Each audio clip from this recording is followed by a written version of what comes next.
जजेस को कंट्रोल करके दबाव डालकर मिलिट्री इंटेलिजेंस की जानिब से इस मामले को धक्का दिया जा रहा है, लंबा घसीटा जा रहा है। पीएमएलएन की गवर्नमेंट कर रही है और ये लोग कर रहे हैं। और नाज़रीन, हालात इनके ये हैं कि मरियम नवाज दावे करती है गरीब आदमी के लिए ये करेंगे वो करेंगे। वो गरीब आदमी बेचारा बारिश में जो परेशान था, उसने सख्त बातें कर दी, नहीं करनी चाहिए थी, लेकिन वो बंदा तब से अब तक गायब है। उसे पुलिस उठाकर लेके गई थी, पुलिस के साथ उसकी तस्वीरें भी हैं, डाले के अंदर उसको बिठाया जा रहा है, वो भी तस्वीर वीडियो मौजूद है। उसके बाद से अब तक उसके घर वालों को पता ही नहीं चला वो बंदा गया कहां पे 2 दिन। उसका बेटा आता है, अदालत में आगे दरखास्त देता है कि जनाब मेरे वालिद को बाजियाब करवाया जाए, पता ही नहीं चल रहा कहां पे मुकदमा है, क्या हुआ, किसी अदालत में पेश नहीं किया।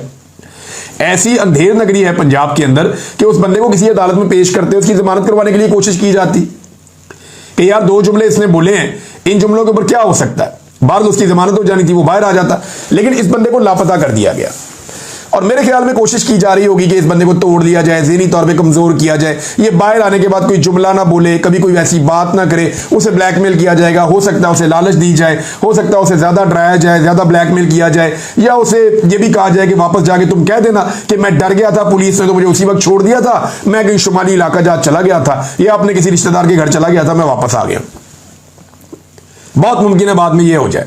लेकिन चचा जो है वो पूरे पाकिस्तान में लोगों ने चचा को उठा के रख दिया।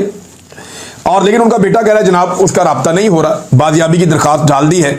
अब बेचारा आकर कह सकता है जनाब मैं खुद ही कहीं चला गया था, यही एक तरीका वारदात रह जाता है। और फिर हद है वैसे इस मुल्क में। अब कुछ लोग ये दावा कर रहे हैं कि ये चचा कहीं करशी में काम करता था। करशी कंपनी आपको पता है ये अद्वियात और मशरूब और बहुत सारी चीजें बनाती है। कुछ लोग दावा कर रहे हैं कि ये वहां नौकरी करता था, और दूसरा दावा यह किया जा रहा है कि शायद इसको नौकरी से निकाल दिया गया। इस बारे में कंफर्मेशन नहीं है, लेकिन बहुत सारे लोग ये कह रहे हैं कि बेशक नौकरी से निकाला गया, हम इस चचा की मदद करेंगे, जब तक इसको नौकरी नहीं मिलती, जब तक मामला ठीक नहीं होता, हम इसकी मदद करेंगे। बहुत सारे लोग ये कह रहे हैं।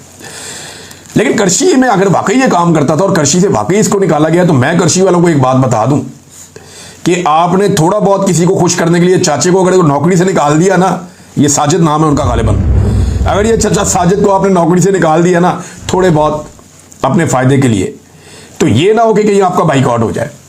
और अगर आपका बाइकआउट हो गया ना, तो ये मुल्क के लोग तो जो मिलिट्री एस्टेब्लिशमेंट के जेरे सरपरस्ती चलने वाले जितने इदारे हैं उनका बाइकआउट करके इन्होंने ये हाल कर दिया था कि उनको अपनी प्रमोशन करवानी पड़ गई थी। तो ये आपका बाइकआउट कर दिया तो आपके लिए मुसीबत बन जाएगी, आपको बड़ा खसारा हो जाएगा। लिहाजा इस किस्म का पंगा ना लें, सियासी चीजों को सियासी रहने दें। वो चचा ने जज्बात के अंदर एक बात कर दी थी, वह ठीक है, वो वक्त चला गया, अब उनको हुकूमत को भी चाहिए कि छोड़ दे, वो अपने घर जाए।